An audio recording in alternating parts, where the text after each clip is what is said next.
दोस्तों कुरान में आसमान 7 बताए गए हैं और हैरानी की बात है कि कुरान में 7 आसमान वाली आयतें भी 7 ही हैं। अल्लाह ने जहन्नुम के 7 दरवाजे बनाए हैं और हैरत की बात है कि कुरान में जहन्नुम लफ्ज 77 मर्तबा आया है, जो कि 7 का गुणा है। अमेजिंग। दोस्तों कुरान में पहली मर्तबा 7 लफ्ज यानी सबा सूरह बकरा की आयत नंबर 29 में आया है और आखिरी मर्तबा 7 लफ्ज का जिक्र सूरह अन-नबा की आयत नंबर 12 में आया है। अब यहाँ अपना दिमाग तेज रखना, क्योंकि अब आप और भी ज्यादा हैरान होने वाले हैं। पहली और आखिरी मर्तबा 7 लफ्ज जिन आयतों में आया है उनके बीच क्या खास है। गौर करेंगे तो पाएंगे कि पहली और आखिरी मर्तबा 7 लफ्ज जिन सूरह में आया है यानी सूरह बकरा और सूरह नबा, इन दोनों सूरह के साथ इनके बीच में भी टोटल 77 सूरह है, जो कि 7 का सीधा गुना है। सुभान अल्लाह। तो तुम अपने रब की किन किन निशानियों को झुठलाओगे? अभी आगे और देखिए। जिस आयत में 7 लफ्ज पहली मर्तबा जिक्र हुआ, उस आयत से आखिरी मर्तबा 7 लफ्ज का जिक्र वाली आयत तक टोटल 5649 आयतें हैं। अमेजिंगली ये नंबर भी 7 का गुना है। 7 लफ्ज पहली बार सूरह बकरा में और आखिरी बार सूरह नबा में आया। अब आप गैस करिए कि इसमें अल्लाह की क्या कुदरत छुपी है।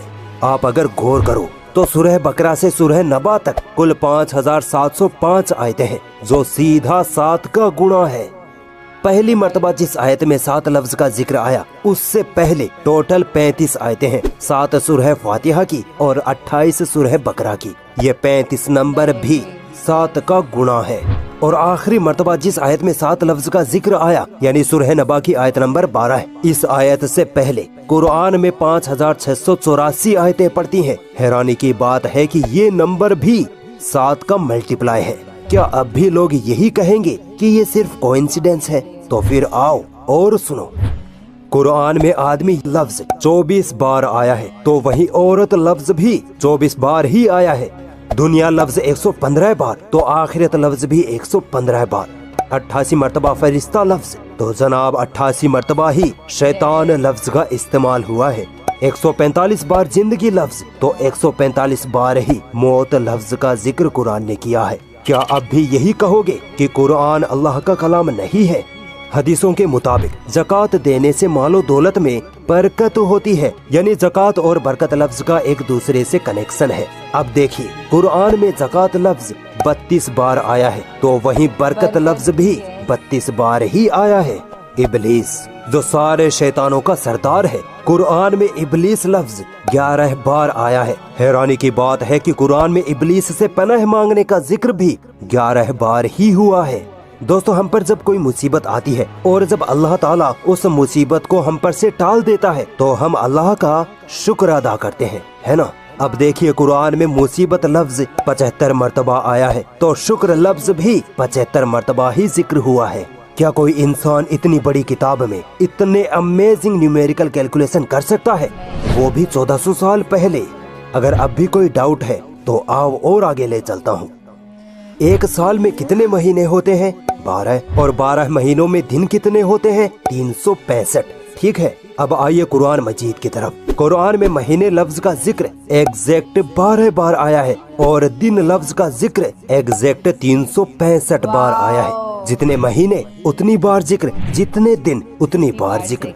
अल्लाह की इस गणितीय कुदरत में एक साइंटिफिक फैक्ट भी छुपा है। साइंस कहती है कि ये 12 महीने और महीनों में 365 दिन का होना दरअसल धरती का सूरज के गिर्द चक्कर लगाने से होता है। यानी धरती सूरज का एक चक्कर लगाने में 12 महीने या 365 दिन लेती है।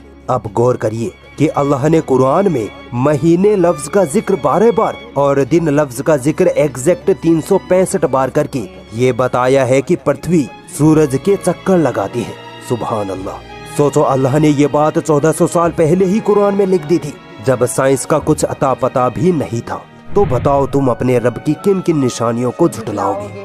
मुझे पता है इनकार करने वाले लोग अब भी यही कहेंगे कि कुरान अल्लाह का कलाम नहीं है। तो चलो एक और अमेजिंग न्यूमेरिकल मिरेकल आपके सामने रखता हूँ, इसको जरा झुठला के दिखाओ। दोस्तों कुरान में समुद्र लफ्ज 32 मर्तबा आया है और जमीन लफ्ज 13 बार आया है। आप सोच रहे होंगे कि ये तो कोई मेल नहीं बैठा, है ना। लेकिन अगर आप इन दोनों नंबरों को जोड़ दे यानी 32 + 13 तो बनते हैं 45। अब भी कोई मेल नहीं बैठ रहा। सुनिए, साइंस कहती है कि हमारी पृथ्वी का 71.1% हिस्सा पानी यानी समुद्र है, जबकि 28.8% हिस्सा जमीन से घिरा है। अब आओ कुरान में दिए गए समुद्र और जमीन लफ्ज की परसेंटेज कैलकुलेशन करते हैं। दोनों नंबरों को जोड़ने पर बनते हैं 45। ठीक है, समुद्र का प्रतिशत निकालते हैं। 32/45 इंटू 100 निकलता है 71.1%, और जमीन का प्रतिशत निकालते हैं तो 13/45 इंटू 100 आता है 28.8%।